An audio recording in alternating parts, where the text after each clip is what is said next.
tala, tala, tala. Bonjour, bonsoir et bon dé. Bienvenue dans la galerie rôliste. J'espère que vous êtes bien installés, mes petits portraits.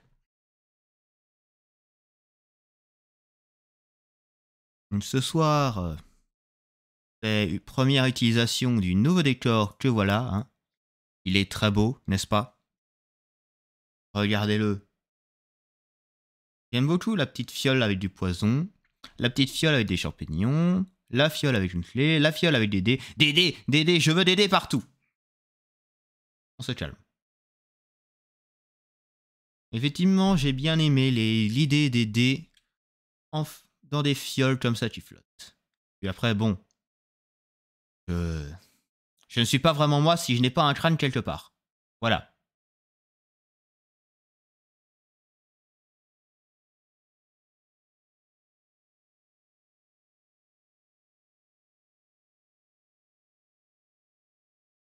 Donc, de quoi allons-nous parler ce soir? D'abord, je vais afficher, même s'il n'y aura pas grand monde, un certain chat. Tac. Le voilà qu'il est beau.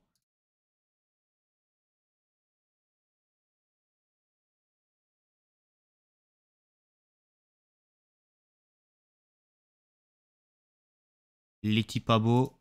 Il est pas beau. La belle petite enluminure. Et vachement content du résultat que ça donne au final.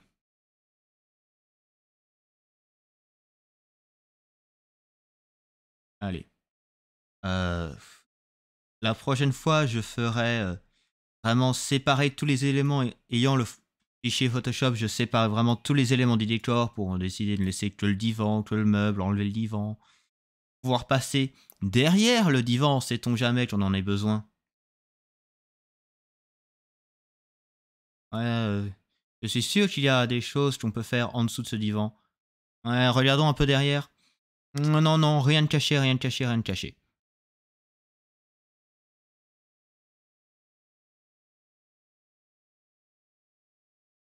Sur ce, j'aimerais commencer à vous parler du thème de ce soir, donc nouveauté et originalité en jeu de rôle. Alors, pour vous dire, j'ai été inspiré par la lecture d'un article sur le site Mythcreant. Si vous ne le connaissez pas, c'est un site en anglais, parce que je lis beaucoup d'anglais, sur tout ce qui est l'écriture. Principalement, c'est beaucoup de relecteurs, d'éditeurs de fantasy et science-fiction. Et il y avait un article en anglais intitulé Novelty and Originality, parce que j'ai un bon accent anglais, n'est-ce pas, qui m'a inspiré.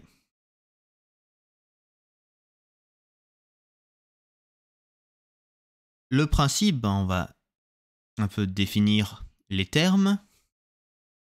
Qu'est-ce que c'est originality? Qu'est-ce que c'est novelty? Qu'est-ce que c'est Alors novelty, on peut le traduire un peu en nouveauté, et originality en originalité, d'après la plupart des traducteurs que j'ai trouvés. Même si on n'aura pas tout à fait l'idée derrière. Qu'est-ce que c'est que la novelty? Qu'est-ce que c'est que la nouveauté? Et qu'est-ce que c'est surtout que l'originalité? Alors, originalité, c'est vraiment l'emphase sur quelque chose qui n'a jamais été fait avant. Nous sommes les premiers à le faire. Nous ne sommes inspirés par personne, c'est vraiment un produit unique dont vont ensuite découler peut-être des autres. C'est généralement vu comme le saint graal de tout mec, de toute personne qui écrit quelque chose, qui crée un univers. Ah, je veux que le mien soit original, je veux qu'il ne ressemble à rien d'autre. Même si c'est rarement le cas et ça, c'est pas parfois les meilleures réussites. Faut bien l'avouer. Mais attention, mais quelle est alors la différence avec novelty, nouveauté. Alors, la novelty, qui est expliquée... Blablabla. La nouveauté telle qu'expliquée dans l'article, c'est alors notre intérêt dans des choses qu'on n'a pas encore vues, des choses qu'on trouve fun, intéressantes ou différentes. Donc, en gros, moi, comme je le vois, c'est le twist. C'est tout l'univers n'est pas forcément original, il peut avoir été inspiré, mais dedans, on a un élément de nouveau. On a un élément qui est différent du reste. C'est l'élément qu'on peut voir parfois en jeu de rôle, souvent. C'est quand on a un setting inhabituel, principalement. Et souvent, l'originalité, la nouveauté, c'est, on va dire, l'accroche. Quel est l'intérêt de voir ton jeu de rôle si tu proposes la même chose que tous les autres? Et un bon élément pour voir ça, je trouve, c'est notamment le mythe arthurien. Le mythe arthurien, c'est un gros classique. C'est de la fantaisie, c'est la grosse épopée médiévale que nous avons en Europe. Ça a été fait plusieurs fois, ça a inspiré pas mal de mondes de fantasy, je pense, des jeux de rôle, notamment avec le jeu Pendragon. Eh bien, il n'y a pas que ça. Parce que on peut prendre le mythe arthurien et le transformer. Il y a par exemple, maintenant je ne me souviens plus du nom, j'ai oublié de le noter, il y avait un financement sur un jeu de rôle post-arthurien. Déjà là, on s'inspire du mythe arthurien pour en faire autre chose, même si on reste globalement dans le côté médiéval de la chose. Mais prenons, par exemple, déplaçons un peu plus dans le futur, avec le jeu Knight, qui est basiquement chevalier arthurien, mais son armure, c'est un mecha. Là, on n'est pas dans de l'originalité, parce que on reste inspiré par une grosse œuvre, le mythe arthurien, mais c'est nouveau, on a le twist de Roi Arthur plus mecha.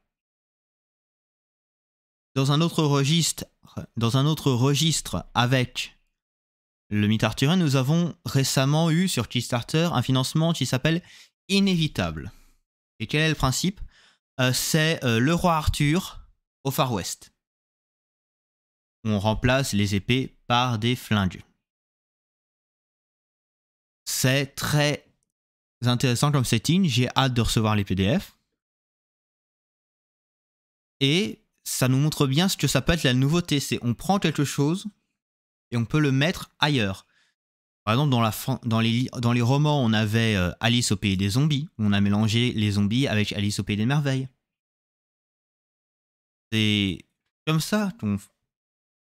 Arrête de... Pourquoi est-ce que j'ai des notifications? Arrête de notifier. Voilà, arrête de notifier le téléphone. Voilà. C'est votre je charge. Par exemple, c'est vraiment des variations. En déplaçant un thème qui est généralement associé à une époque et le transposer dans un autre genre. Ça peut toujours être très intéressant.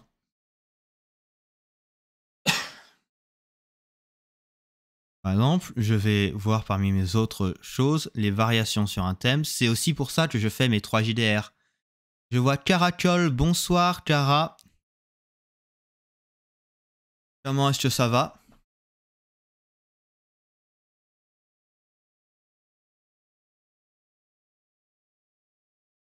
Donc le twist, c'est ça. La nouveauté, c'est un peu le twist.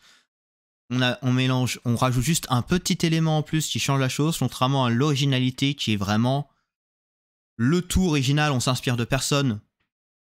Un mémo du système quantique. Oui, de ce que j'ai entendu, c'est assez dense. Mais bon, en même temps, quand on s'appelle quantique et qu'on n'est pas dense, est-ce que c'est vraiment quantique? J'en profiter pour vite voir Dans le live, est-ce que ça se voit bien? Oui, je pense que ça se voit. Je pense que le chat se voit bien. Se lit bien surtout. Peut-être un peu plus gros, je ne sais pas. Non, ça devrait aller. Parfait. C'est parfait. Donc, par exemple, l'originalité, c'est... Enfin, la nouveauté plutôt, même si en français c'est compliqué. Parce que c'est deux termes qui se ressemblent beaucoup. Mais on peut changer les choses. Par exemple, de la fantasy, mais avec un peu de nouveauté, c'est par exemple Insectopia. Insectopia, qu'est-ce que c'est? C'est principalement de la fantasy médiévale classique, même si techniquement il y a un peu de post-apo parce que ça se passe des années, des siècles après notre ère. Et les personnages principaux sont des insectes. Toutes sortes d'insectes. D'où le nom Insectopia, hein, c'est bien fait. Hein. Déjà là, ben, hop, différentes nouveautés, mais qu'est-ce que c'est ce jeu? On change de la fantasy classique. Pareil, récemment, le succès de Donjons et Chatons, je pense que si on enlevait les illustrations, si on enlevait le fait que ce soit des chatons, je pense pas que ça aurait eu autant de succès Donjons et Chatons. Mais comme on a mis les chatons comme personnages joueurs, et qu'on a aussi créé tout le reste du jeu avec ce twist en tête, avec cette idée en tête, eh bien ça a eu du succès, ça a plu.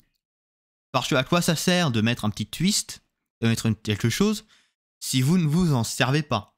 Ça c'est valable quand vous créez ça c'est valable livre ou jeu de rôle, quand vous créez un univers, si vous dites un élément comme ça et que vous vous en servez pas, à quoi ça sert? Comme j'ai dit, donjons et chatons, si on s'oriente pas sur le fait que c'est tous des chatons, à quoi ça sert d'avoir fait des chatons? Sinon on est juste dans les monarchies de mots. Ils existent déjà. Après, comme par exemple, pour autre chose que je vois souvent, je pense le succès du Monde des Ténèbres aussi, je pense qu'à l'époque, ça a eu du succès parce que c'était les premiers à faire ce qu'ils faisaient, c'est-à-dire, ah non, cette fois-ci, on joue le monstre, ce qui ne se faisait pas souvent.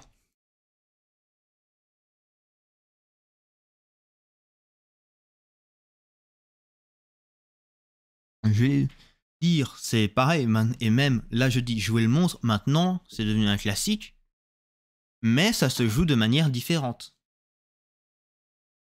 Oui, effectivement, tous les dragons, il est très attendu. Un jour nous l'aurons, un jour nous l'aurons. Il suffit juste de toujours rappeler ce projet à Manitou et à Schaeffer. Et là, je suis sûr, au bout d'un moment, ils vont le faire. Même s'ils vont utiliser des intelligences artificielles, ils vont le faire. Ils vont on va créer un petit sabaton, voilà, au bout de tant de dons, vous nous faites Toulouse et Dragon.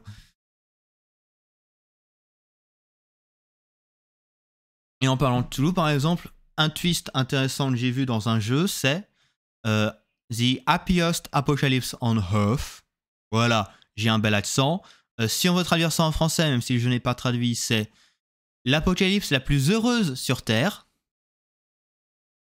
Pourquoi? Parce que on joue Disney, on joue dans Disneyland, basiquement, même si voilà, on va pas appeler ça Disney parce que les avocats. Mais Disney, mais dirigé par Toulouse. Ou plutôt dans ce jeu, la grande souris. Oh, oh, oh. Voilà.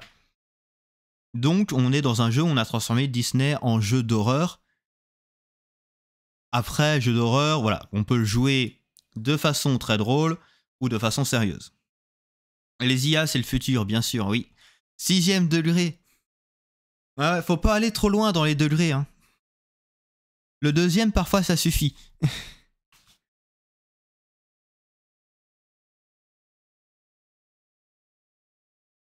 Mais effectivement, moi, c'est un jeu que j'ai découvert comme ça. Je sais même plus comment je l'ai découvert en traînant sur internet il y a longtemps. Dans Drive-Thru, dans un truc qui vendait les PDF. Je me suis dit, ah tiens, concept intéressant. Je l'ai déjà joué avec des joueurs. Et effectivement, c'est tout le jeu est fait autour de ce twist de Disney, mais contrôlé par Cthulhu, contrôlé par une entité étrange et eldritch Lovecraftienne. Donc, on a un peu de folie. C'est un jeu PBTA, donc toutes les manœuvres sont inspirées de chansons Disney. D'ailleurs, c'était un petit jeu de les reconnaître. Ah tiens, ça c'est référence à ça, ça c'est référence à ça. Et on crée le parc nous-mêmes, ça j'ai bien aimé dans le jeu. Surtout le twist, un autre twist, le loup-garou. C'est un cliché le loup-garou. On connaît tous loup-garou de l'Apocalypse principalement, dont le financement a très bien marché pour la version V5 en français, hein, bravo encore. Hein. Ils ont un peu trop de projets en ce moment, Arkane, je trouve. Il y en a un qui commence, il y en a un qui finit, il y en a un autre qui commence. Là, Arkane, ils ont un projet qui va finir, ils vont en avoir un autre qui va commencer. C'est fou, quoi. Oui, mais là encore plus, parce que là, ils ont des pouvoirs magiques à leur disposition.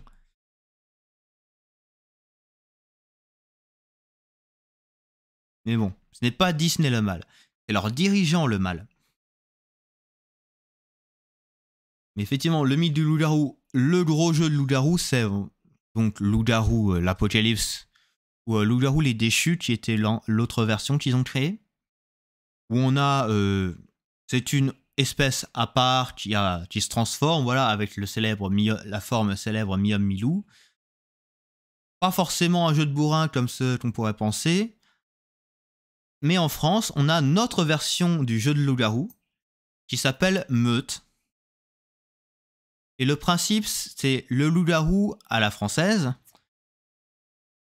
C'est-à-dire qu'il n'y a pas de transformation en hybride.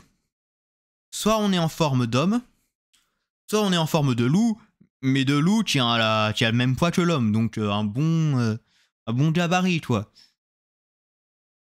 Et le principe, c'est qu'en fait, il y a deux âmes. On joue en fait presque un double perso. On joue d'un côté l'homme qui est mortel, et une âme de loup qui est immortelle depuis la préhistoire, où il y a des chamans qui ont fait le rituel qui a mené au loup-garou. Donc on a ce lien donc on joue beaucoup sur ce lien entre l'homme et la bête, avec ce que veut le loup.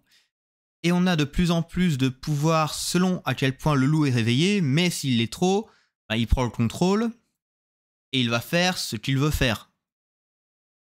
Et meute, parce que l'autre gros principe du jeu, c'est on est un groupe, on est une meute. Donc il y a beaucoup d'outils pour aider les autres, pour partager les dés, etc. Et c'est pas un jeu où se séparer du groupe, c'est une bonne idée. Parce que bah, on perd quand même tout un tas de ressources.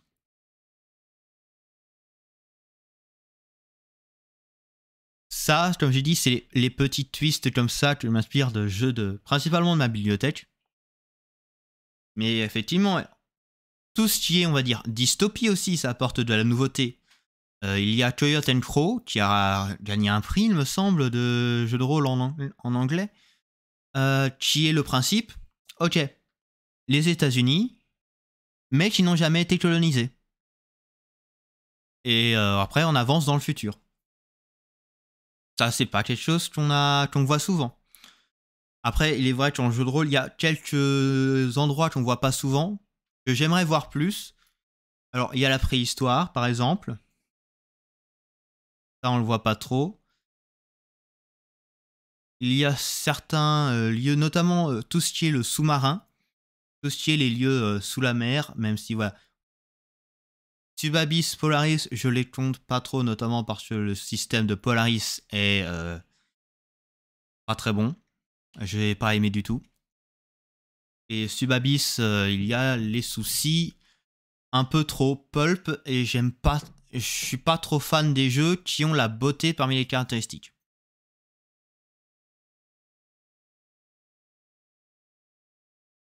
Mais effectivement, rien que proposer un jeu dans ces univers qu'on voit pas forcément, ben, ça peut mieux marcher, parce que ça fait déjà un peu plus original. Après, oui, effectivement, j'ai dit la préhistoire, mais par rapport à tout ce qu'on a de science-fiction, par rapport à tout ce qu'on a dans la fantasy médiévale classique, il y a assez peu d'univers qui sont un peu préhistoriques.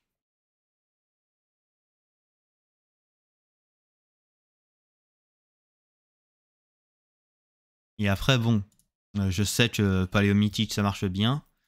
Je sais qu'il y a sur Let's Roll, ça a été fait l'affiche.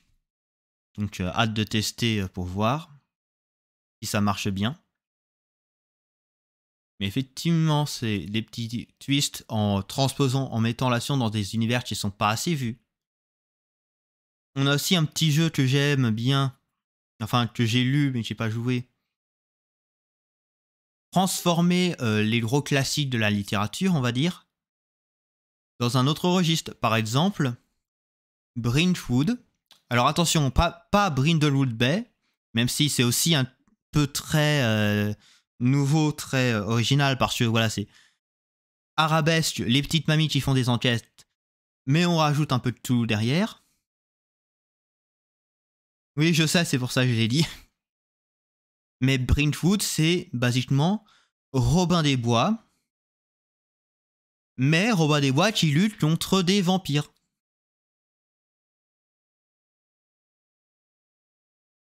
Après, il y a différents vampires pour voir sur qu'est-ce qu'on s'oriente comme vampire. Est-ce qu'on s'oriente vers le vampire à la Nosferatu, le vampire classique à la Dracula, ou le vampire qui est vraiment juste un monstre assoiffé de sang, différents types d'horreurs.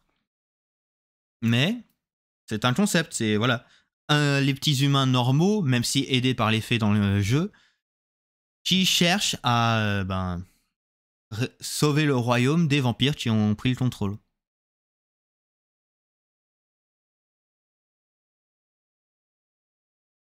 Après, moi, effectivement, c'est un des gros principes pour lesquels j'ai fait le 3 JDR, c'est aussi pour dire, voilà, sur ce thème, il y a tellement de choses qui sont faites.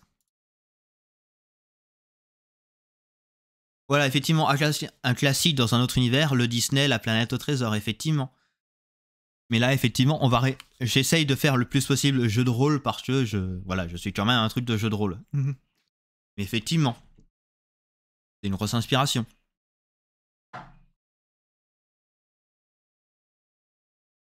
Je vais vite me boire un petit coup parce que je parle.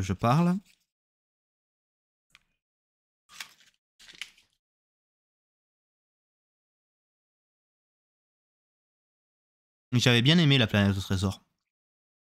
Mais ça fait un moment que je l'ai pas vu. Et effectivement, je crois pas qu'il ait bien marché, dommage.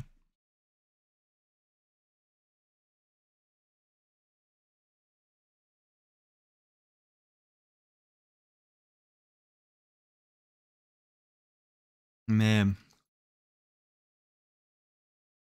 voilà, si on prend les contes de fées, qu'est-ce que je connais en contes de fées qui se sont adaptés en jeu de rôle? Pas grand chose. Enfin, de ce que j'ai en tête comme ça. J'ai rien qui. Alex, j'ai rien qui me vient à l'esprit là. Mais bon, je suis sûr qu'il doit y en avoir. Mais déjà, rien que. Ah oui, effectivement, mais jouer des pirates de l'espace, c'est cool. Mais effectivement. Enfin, il y a tellement de variations qui sont possibles sur un thème, selon aussi, surtout, l'angle qu'on prend pour l'observer. Par exemple, Buffy contre les vampires.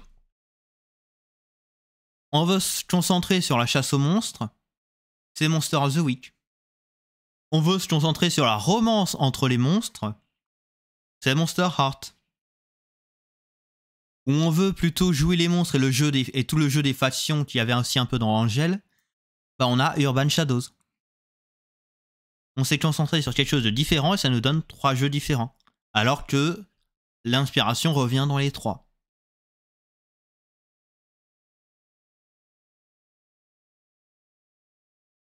Après, pour faire dans de la fantasy, notamment la fantasy classique, le Medfan classique, les jeux les plus, on va dire, originaux dessus, qui ont su trouver le petit twist.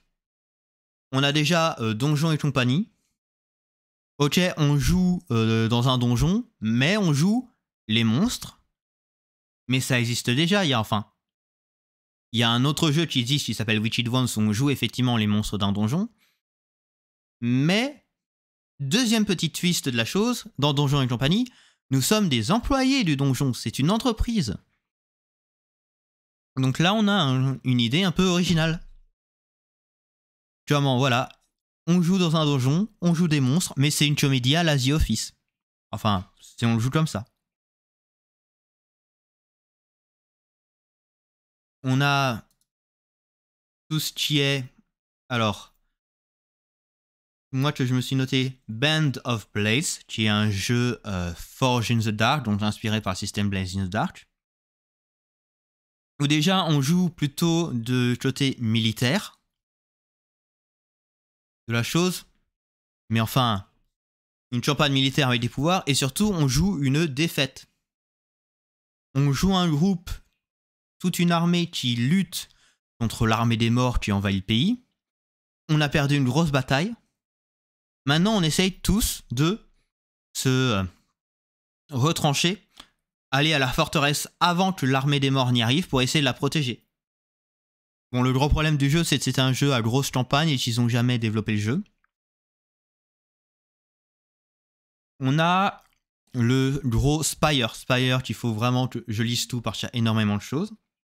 Mais je pense que Spire, de ce que je vois, est l'un des jeux les plus, on va dire, novateurs, au setting le plus intéressant que j'ai vu depuis certains moments. Déjà, alors, parce que le concept, c'est on va explorer l'idée du colonialisme, l'idée de la rébellion, de la révolution, en mode fan. On va jouer les elfes noirs, pour une fois. Les elfes noirs qui sont opprimés par les elfes aux elfes, bien sûr. Hein. Et on ne se cache pas que la révolution va être sanglante et risque de rater. Et surtout, autre chose très intéressante, on joue surtout déjà rien que tout ça, ça se passe dans un endroit particulier, Spire, qui est une tour géante. Une tour géante qui est devenue une ville gigantesque, mais à la verticale. Donc là, on multiplie les choses. Parce que déjà, se concentrer dans une seule ville, ça reste assez rare en jeu de rôle, même s'il y a certaines grandes villes qui sont connues. Bon, là, il y a eu la Elite, il y a eu Waterdeep pour tout ce qui est Donjons et Dragons. Mais là, c'est vraiment centré sur cette tour immense, où il y a pas mal de choses dedans qui sont pas très jolies. Et il y a son autre... Parce que dans sa version originale, Spire est presque un diptyque. On a la tour, mais qu'est-ce qu'il y a en dessous de la tour? Il y a une sorte de donjon vivant qui s'appelle Heart, qui s'appelle, voilà, en français, le cœur. Le donjon est vivant et il veut vous donner, si vous voulez, une belle aventure. Et là, on est plus dans de l'horreur. Et d'ailleurs, dans une prochaine émission, il se fera sans doute pas en live parce que je vais peut-être la préparer un peu avec des extraits, etc. Mais j'aimerais bien parler des classes de Heart parce que la plupart sont des remixes des classes classiques de fantasy médiévale à la Donjons et Dragons. On a vraiment on change les choses. Par exemple, on a le cas du magicien. Le magicien est un addict à la magie. Et surtout récemment que je dois lire aussi, et un des jeux qui m'a inspiré cette discussion, nous avons le jeu Die, D-I-E, pour D en anglais, inspiré du comics du même nom, qui est excellent. Hein. Les deux vont ensemble. Les deux, c'est presque le même univers. C'est vraiment pensé, ils ont été vraiment pensés les deux ensemble, même si le jeu de rôle n'est arrivé que maintenant parce qu'il fallait le faire.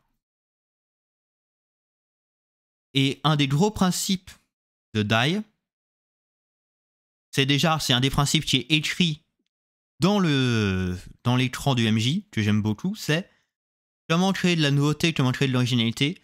Idée plus idée égale nouveauté. Voilà, c'est une équation assez simple, hein, voilà. Idée plus idée égale chose intéressante. Notamment en mélangeant vie réelle. Alors, comment expliquer Die Par Parce que je vais en parler. Voilà, DAI, je vais en parler aussi des classes dans une autre vidéo que je vais préparer. DAI est souvent surnommé le Jumanji Gothic. Donc voilà, moi, ça, j'ai entendu Jumanji. Oh, j'ai entendu Gothic en... Oh, j'ai entendu les deux. Oh mon dieu, je veux ce jeu. Voilà. Il y a parfois des combinaisons de mots qui font sortir le porte-monnaie comme ça. Prenez mon argent. Donc, j'ai pris le porte-monnaie, j'ai payé ça. On joue plus ou moins 2 personnages. On va dire 2 versions différentes, on va dire, du personnage. On joue des rôlistes. On joue des gens qui se réunissent autour d'un jeu de rôle et qui sont aspirés dans ce jeu de rôle. Et donc, dans la création, on a justement cette personne réelle qui s'appelle la persona, avec une vie pas la meilleure des vies, on va dire. Il y a toujours un petit souci, c'est pas les gens les plus heureux du monde. Et on a la version héroïque, enfin, les pouvoirs héroïques, les classes héroïques, parce qu'on va être dans un monde de fantasy. Donc on mélange ces deux-là, et mélanger ce monde réel, monde fantasy, c'est le principe même de la nouveauté, c'est le principe novateur de ce jeu. Parce que un des principes, c'est vous voulez partir, vous voulez retourner à votre vie, il faut que tout le groupe soit d'accord. Il faut que tout le groupe dise je veux quitter DAI, je veux quitter cet univers pour rentrer dans la vraie vie. Il faut que ce soit à l'unanimité. Et bien sûr, c'est pas fait pour que ce soit unanime. Hein. Certains auront les choses dont ils ont toujours rêvé dans ce monde, bien sûr. Mais un des gros principes, c'est ah non, tu ne te bats pas contre un orc. L'orc contre lequel tu te bats, il a la tête de ton harceleur à l'école. Quasiment toutes les villes ou tous les personnages PNJ importants vont être inspirés par la vie réelle de ces gens inventés. Parce que voilà, on veut éviter le bleed le plus possible, on veut éviter quand même de trop être blessant émotionnellement avec les gens, donc on crée un autre personnage pour ça. Mais le gros principe, c'est mélanger ce monde fantastique avec les éléments de la vie réelle des différents joueurs. Enfin, des différents personnages des joueurs. La reine elfe, c'est la reine de beauté du lycée, quand on y était. Après, ça va dépendre. Ça va vraiment, ça dépend. Après, là, j'ai pas, par 100 personnages comme ça, j'ai pas trop d'idées. Voilà, le noble qui fait tout pour lui, c'est ton patron. Des trucs comme ça. T'as des problèmes avec ta famille, tu vas les retrouver dans le jeu.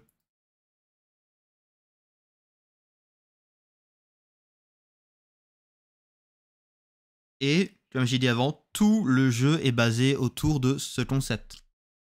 Parce que si on a un concept au départ et qu'on l'utilise pas, c'est raté. C'est pétard mouillé. Ok, t'as un magnifique pétard, mais t'as pas allumé la mèche. On voit pas l'explosion, on voit pas les feux d'artifice. Donc vraiment, ça c'est un conseil pour tous ceux qui veulent créer leur setting. Quand vous avez votre twist, votre chose, on va dire, un peu intéressante dans le jeu, utilisez-le. C'est un des éléments centraux. C'est un des thèmes centraux de votre jeu, de votre histoire. Donc, faites-le. Vraiment. Parce que si vous dites juste un truc comme ça, dans mon jeu, les dragons se comportent comme des chats, mais voilà, rien de plus. Ah non, je veux voir les dragons domestiques. Des gens qui ont des dragons chez eux et il faut s'en occuper. Je veux voir les trucs. Ne me dites pas juste ça, utilise-le dans le setting. Sinon, ok, c'est juste un petit élément, mais bon, j'aimerais bien le revoir plus tard.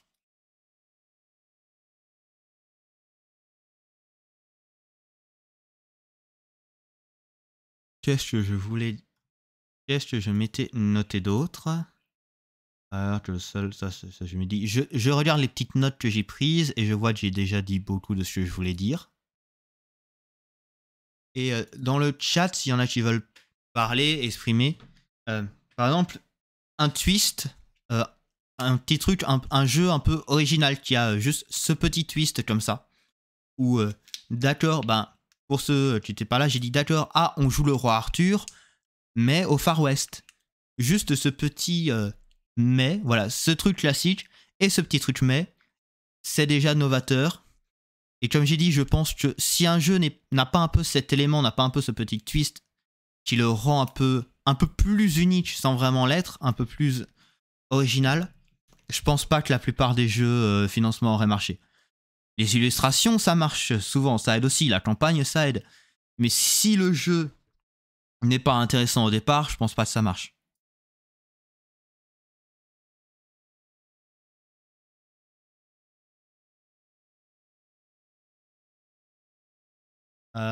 Qu'est-ce que ça dit là? Qu'est-ce que ça dit? Je l'ai revu, non, toujours rien. Je cherche dans ma petite bibliothèque de jeux pour trouver des choses. Oui, Walsy, c'est vrai, je me suis acheté ça récemment, Walsy.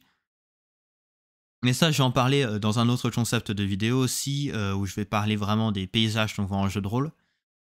Le principe de Wild Sea, donc, avec mon français magnifique, la mer sauvage.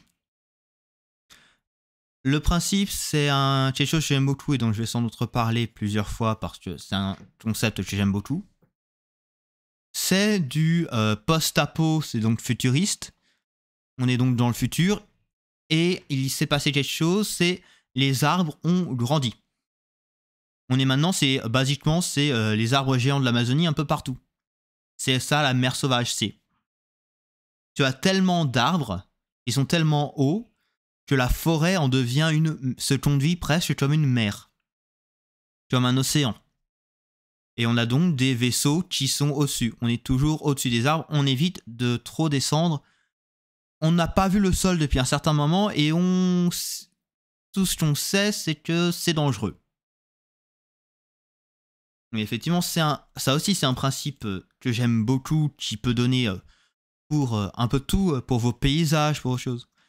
Un élément qui se comporte comme un autre élément. Par exemple, là, c'est une forêt qui est tellement dense qu'elle se conduit comme une mer. Mais on pourrait avoir, par exemple, un paysage que j'aime bien utiliser dans certains jeux de rôle qui sont un peu plus fantastiques, c'est ma forêt de pierre. C'est-à-dire une forêt où tout est en pierre. Les arbres sont en pierre, les feuilles sont en pierre, les buissons sont en pierre. C'est de la pierre, mais ça continue de se comporter comme si c'était vivant, comme si c'était un arbre. C'est-à-dire que ça pousse, ça perd ses feuilles, etc. C'est aussi le principe. Alors celui-là, il est un peu plus vu, mais la mer de sable. Le désert immense, mais il y a des bateaux qui volent dessus comme si c'était un océan.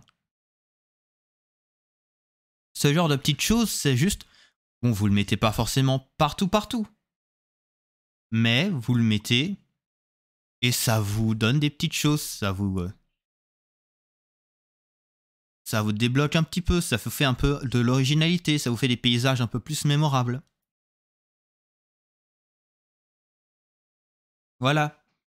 Ce genre de choses, voilà, les animaux en métal de Horizon, donc le jeu vidéo Horizon Zero Dawn, un jeu de science-fiction, on va dire, post-apo, enfin, basiquement, les hommes sont presque à l'âge de... C'est dans le futur, ce qui reste de l'humanité, c'est presque des hommes de... Ce qu'on dit presque comme des hommes de pierre, c'est-à-dire chasseurs, cueilleurs, on va...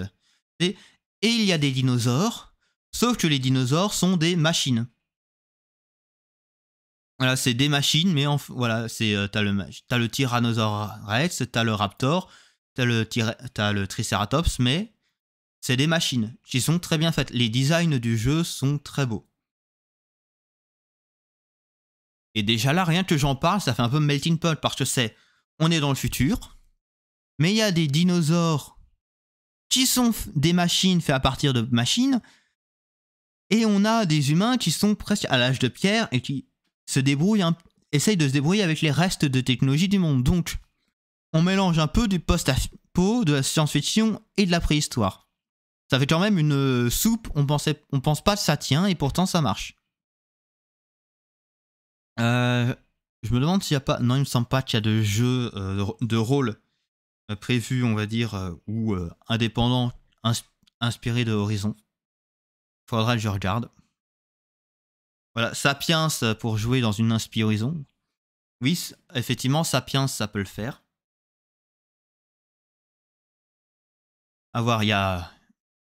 Mais il y a trop de jeux. Rien que quand on s'intéresse aux jeux indépendants, il y a plein de petits trucs. Où là, ils appliquent les principes que j'ai dit, mais carrément aux règles. Par exemple, qu'est-ce que c'est un Bob? Qu'est-ce que c'est un Belonging Outside Belonging? Ben, c'est un jeu propulsé par l'Apocalypse, mais on a enlevé les dés. Là, effectivement, pas de JDR adapté, donc on s'adapte. Voilà. Faudrait aussi voir les systèmes génériques pour ça, mais bon.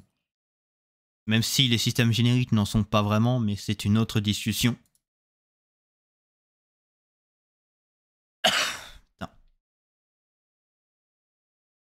C'est une autre discussion. Je vais ranger ça là.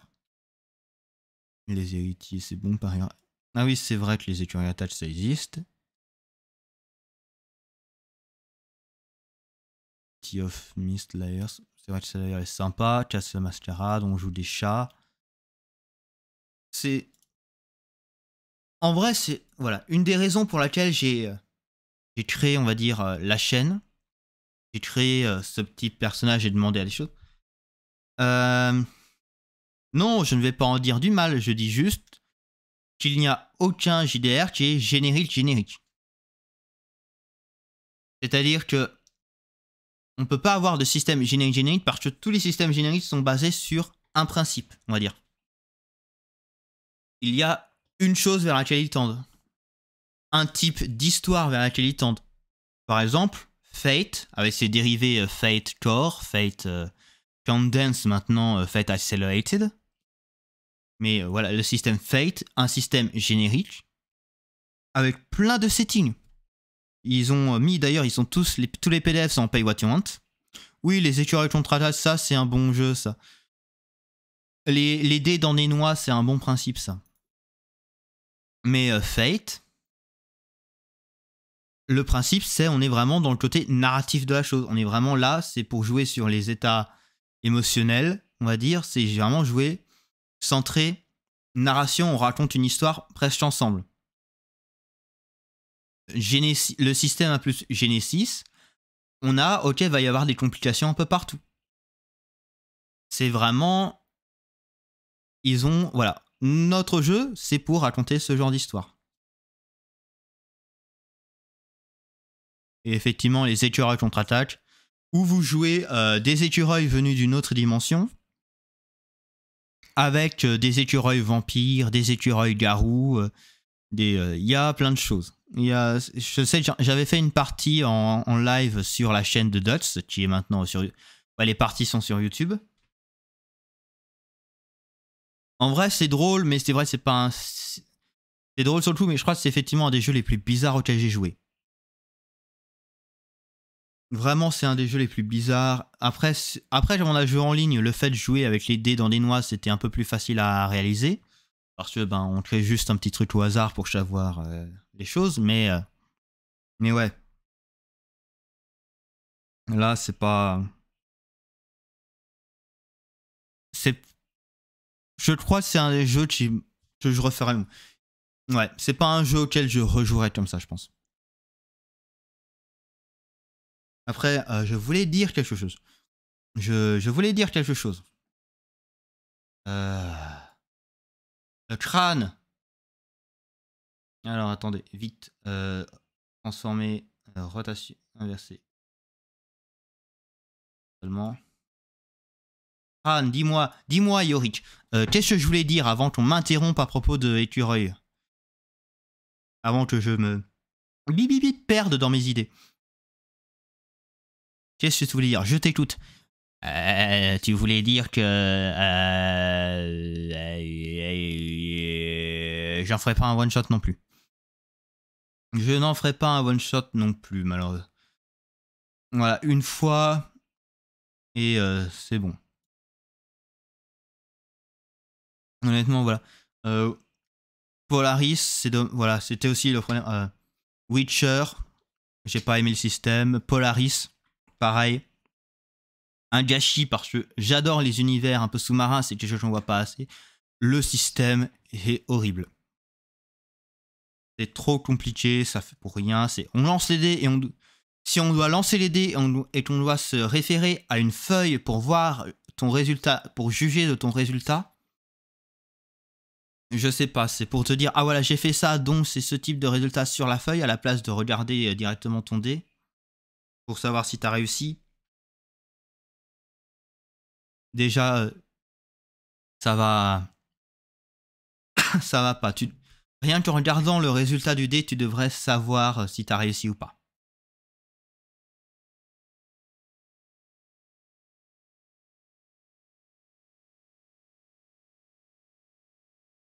Non, ce que je voulais dire c'est effectivement oui. Je vais vous dire pourquoi j'ai créé cette chaîne, pourquoi j'ai voulu lancer les vidéos YouTube, etc. Même si ça s'est un peu perdu en actualité chaque semaine, parce que j'aime pas écrire. C'est aussi pour ça que j'ai décidé de lancer live, parce que je suis très en écriture parlotte automatique. Voilà, lance-moi sur un sujet, on va parler. Demande-moi de l'écrire, je vais me faire chier. Mais effectivement, c'est pour parler de tous les trucs. Moi, ça fait des années que je traîne sur Itch.io, que je traîne dans les trucs.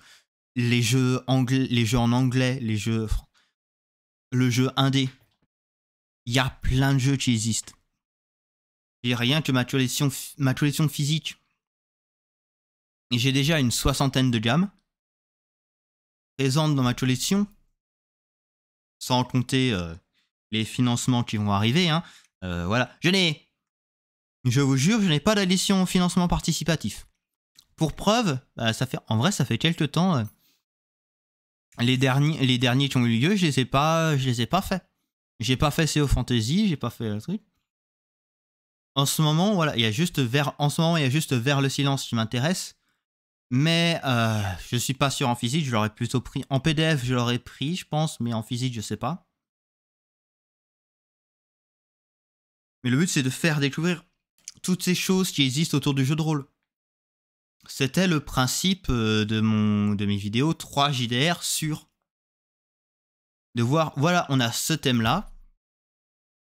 Je vais prendre, par exemple, alors, ma dernière, c'était les canards, mais je pense que prendre 3 JDR sur l'apocalypse, je pense que ça donnerait une meilleure idée. Ou en parc d'attraction. Le principe, c'est est-ce qu'on voit l'apocalypse durant l'apocalypse? Est-ce qu'on la voit après? Ou est-ce qu'on essaye de l'empêcher? Et en parc à thème, est-ce qu'on le fait dans l'horreur? Est-ce qu'on le fait avec... j'avais parlé du jeu déjà Happiest Apocalypse on Earth. Ou est-ce qu'on joue sur les sentiments avec Here We Used to Fly? Qui on joue à la fois l'enfant qui découvre le parc, qui adore les attractions, et l'adulte qui vient visiter le parc abandonné depuis. Sur, voilà, qu'est-ce que c'est, sur un peu tous ces souvenirs d'enfance, toutes ces choses comme ça. Où est-ce qu'on... Alors, c'était lequel le troisième, ça s'appelait comment ah oui, Theme Park After Dark. On visite un parc d'attractions la nuit, juste parce qu'on a oublié un objet. Juste une petite visite comme ça. Pour les trois, on est sur un lieu, mais ce lieu est présenté de manière différente où on y fait des choses différentes. Vraiment, c'est ça. Il faut trouver le petit truc à comment rendre ce setting différent, comment rendre cette idée différente. Bon, c'est plus facile à faire quand on enlève la medieval fantasy parce qu'il y a beaucoup trop de choses en medieval fantasy. Voilà. D'ailleurs, je crois que c'est un effectivement que j'ai le moins dans ma collection de medieval fantasy. Je vais compter d'ailleurs. J'ai quoi? Alors, Bands of Blades, ça compte. Dungeon World, c'est vrai que je l'ai, mais je sais. Est-ce que je vais le garder? Je sais pas. Est-ce que ça compte Brynwood? Pas vraiment, c'est assez particulier. Spire Heart, qui sont aussi très particuliers. Medieval Fantasy, les oubliés, c'est pas tellement Medieval Fantasy parce que on joue des petits êtres, les fées, les gobelins qui font 10 centimètres au maximum, dans une ville de sud de la France, au début des guerres de religion. C'est pas vrai, c'est particulier, je sais pas si c'est médiéval fantastique. Donjon ici, c'est médiéval fantastique. Die et médiéval fantastique. Dragonbane que j'ai reçu récemment, effectivement, vraiment médiéval fantastique. Rune, on pourrait le dire. Die est particulier parce qu'on peut le jouer en médiéval fantastique ou un peu plus horreur ou un peu plus dans différents thèmes. Insectopia, qui est aussi très particulier parce qu'au lieu de jouer les trucs classiques, on joue des insectes. Mouse Ritter, c'est pas vraiment du médiéval fantastique. Slayer, c'est, on va dire, oui, on va dire ça a été vu à un certain moment comme un D&D killer, mais effectivement un petit peu. Donc effectivement, j'ai pas vraiment de médiéval fantasy classique dans ma collection, quoi. Et puis je sais pas si on peut appeler classique Dragonbane, même si c'est un jeu qui a une histoire, enfin, qui a une histoire, je veux dire, qui est vieux, donc on pourrait le classer comme un classique. Mais je sais pas si on peut jouer un jeu classique, un jeu où tu joues des canards anthropomorphes. Enfin, pas que ça, mais tu peux les jouer. Et franchement, je suis estomaqué par la boîte. Bon, là on s'est un peu égaré. Mais c'est vrai qu'en fait, Dragonbane, il y a pas vraiment. Est-ce qu'il y a vraiment nouveauté et originalité dans le jeu? Jouer des canards. Voilà. Et encore, ça c'est juste une race parmi tant d'autres. Les canards d'ailleurs qui ont tous le trait de race d'être colériques. Donc voilà, on joue tous des Donald Duck. En vrai, maintenant je le dis, j'ai envie de jouer avec un groupe qui est uniquement des Donald Duck pour voir à quel point ça va exploser. Mais effectivement, le système c'est du classique. C'est vraiment les illustrations, parce que c'est Free League, donc forcément les illustrations c'est génial. Ah mais oui, Weizen, ça c'est un jeu à twist, ça c'est un jeu où il y a une petite nouveauté, c'est basiquement l'appel de Toulouse, mais on vire Toulouse et on le remplace par les créatures mythiques scandinaves. Et on a à peu près la même chose.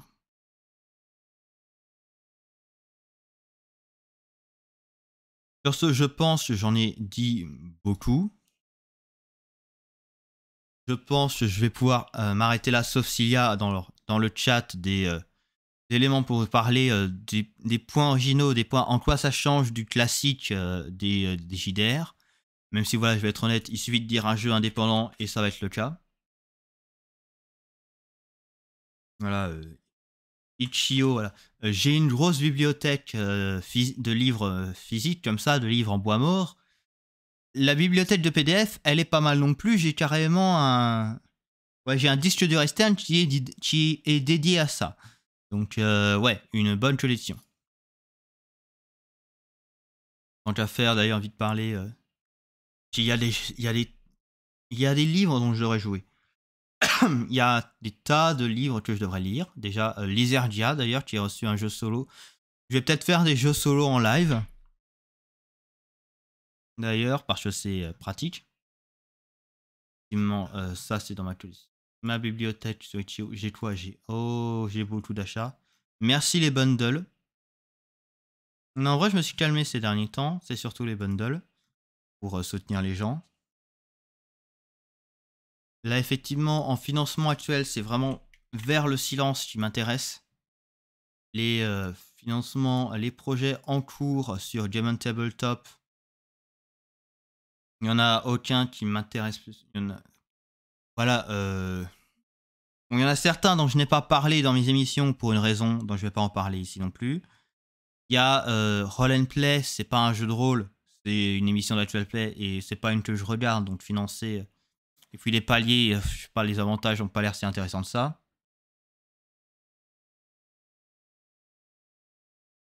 Écoute, je te dirais ça. Je vais te faire une petite liste de commandes, Caracol.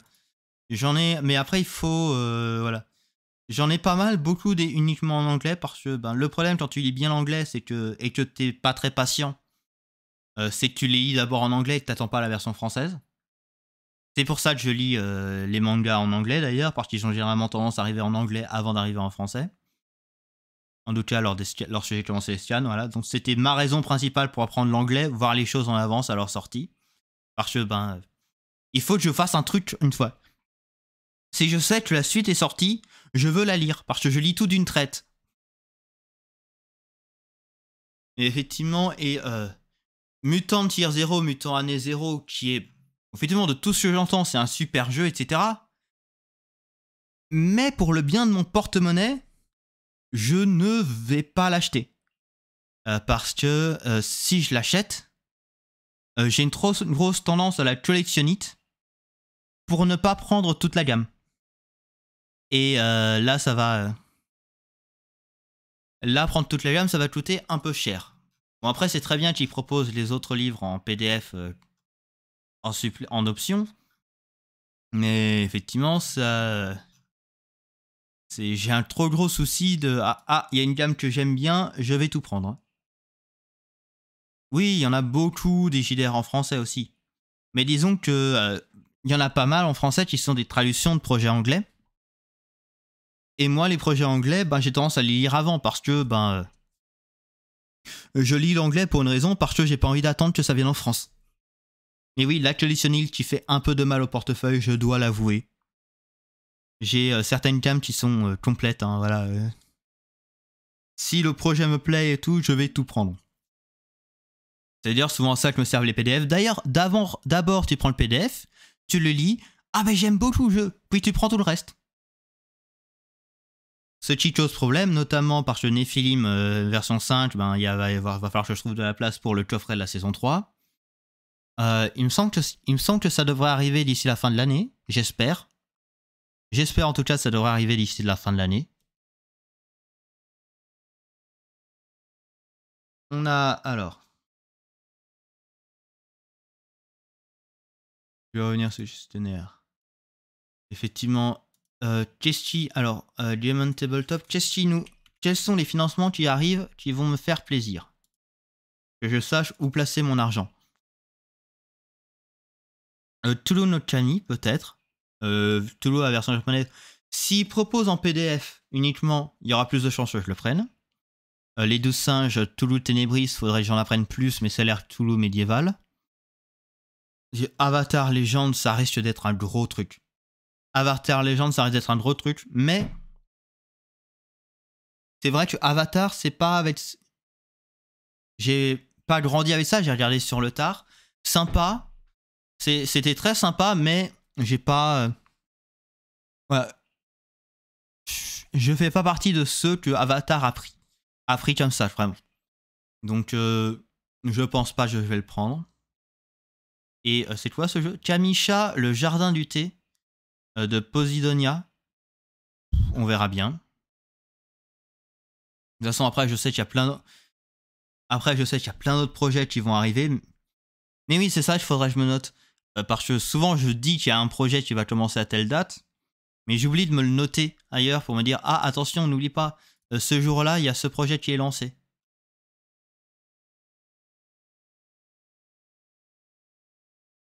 Après, pour toi, après, pour toi, Caracol, il y a beaucoup de... Les jeux en français qui m'intéressent le plus sont déjà sur Roll20.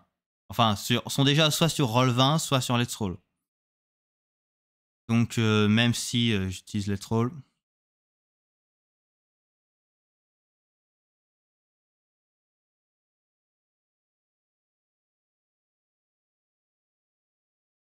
Allez, Caracol vous a suivi. D'ailleurs, j'ai pas... Ça va pas... va falloir que je règle parce que ça a pas lancé que tu suivais. Tant pis. Sur ce, s'il n'y a rien d'autre à dire, moi, je vais vous faire découvrir un autre petit panneau. Et je vous propose d'aller faire un tour. Alors, d'aller faire un petit raid. Alors, raid. Chess qui est... Alors. Qu'est-ce qui est en avancement? Il y a Linkus qui est en live pour du JDR sur table.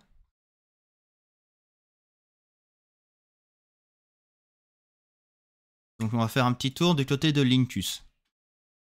Voilà, c'est le seul qui me propose dans ce que j'ai. Oui, alors, Git Fabula et ses îles, je sais. Mais je suis... Alors, voilà. Ah oui, Git Fabula, effectivement, je peux lancer sur Git Fabula. Mais il n'était pas dans mes propositions. Mais bon, voilà. Je vais lancer sur Git Fabula. Et normalement, j'ai un raid mercredi pour le jeu sur le jeu Stray Gods, où je pousserai peut-être la chansonnette. Parce que j'aime les comédies musicales, j'aime chanter. Et après, sur jeudi, sur Sister Wheel, sur The Cosmic Wheel Sisterhood à tester. Voilà, que je fasse un peu des jeux de temps, que je fasse un peu du jeu vidéo de temps en temps. Que je me motive, hein, plutôt que de rester à regarder des vidéos tout le temps en ligne qui me font perdre du temps. Sur ce, je vous dis la bonne soirée. Que les dés vous créent de bons dramas et à une prochaine.